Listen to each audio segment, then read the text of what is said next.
The issue of homelessness within Lexington is a pressing matter, noting that the total number of documented homeless people for the year of 2018 in Fayette County totaled 5,600 people.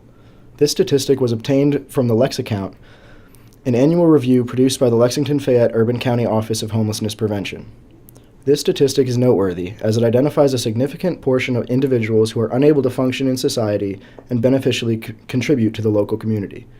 This statistic also reflects a certain lack of infrastructure within the local government and an inability to sufficiently allocate financial or health resources to people who are now assimilated into the homeless community of Lexington. Areas in Lexington that experience dense populations of homelessness include Triangle Park in downtown Lexington, University of Kentucky hospitals, and many fast food restaurants. So with all those steps that Lexington's taking, what influenced you to personally try to address it yourself? A few years ago, a friend and I launched a campaign called Bring Us Home.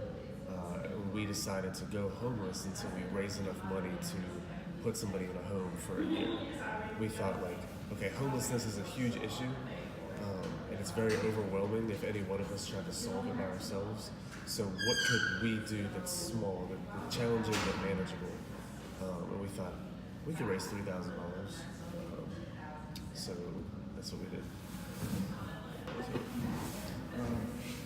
And since your Bring Us Home campaign, or even before then, I know you've been in Lexington longer than we have, how much positive change have you seen? Does it seem like the momentum is in the right direction? Or if not, what might that kind of roadblock be?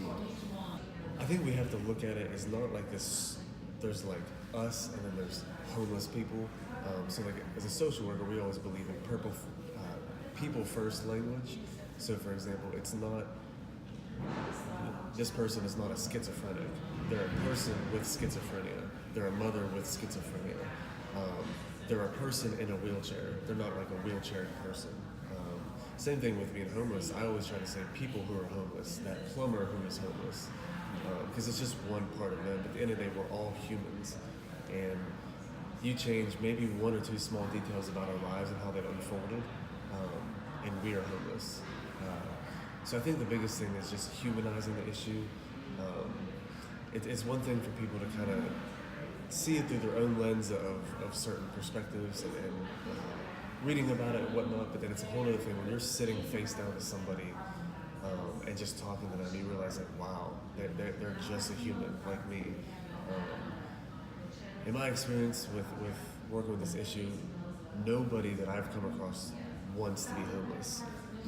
For the campaign, we were homeless for 3 days, and I feel guilty saying this because it was only 3 days and I knew it was going to be fleeting, but it was miserable. It sucks. Just the very thing about all of us, so right now, I don't know what you guys will do the rest of the day, but at some point we're all going to go home.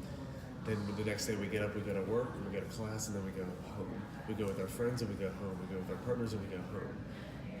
It's such a stabilizing thing that we kind of take for granted, and I know I did. Until I had that experience of just, you feel so frazzled, you don't have any sort of thing to always go back to. So it's miserable. You live, you're not even like a participant in society. So right now we're all kind of hanging out in this coffee shop and we see people and people are greeting us and whatnot. When you're homeless, you're kind of like this, you're almost like a gnat. People just try to avoid you or get away from you.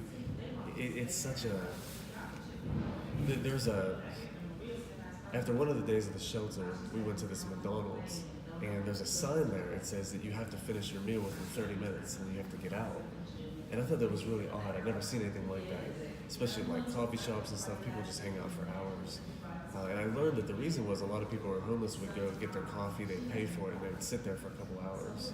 And sure enough, 30 minutes on the dot, somebody came around checking our receipts and telling us, get out, get out, get out. While the presence of homelessness is noticeable within Lexington, there are organizations working to combat the oversaturation of the homeless population. Some of these organizations include the Office of Homelessness Prevention and Intervention in Lexington, Kentucky, and the Lexington Hope Center. These organizations have contributed greatly to our PSA as they've allowed us to acquire a better understanding of the impact of homelessness in Lexington. From conducting interviews and acquiring information from these organizations, We can hopefully motivate students attending the University of Kentucky to participate and volunteer some way to these organizations.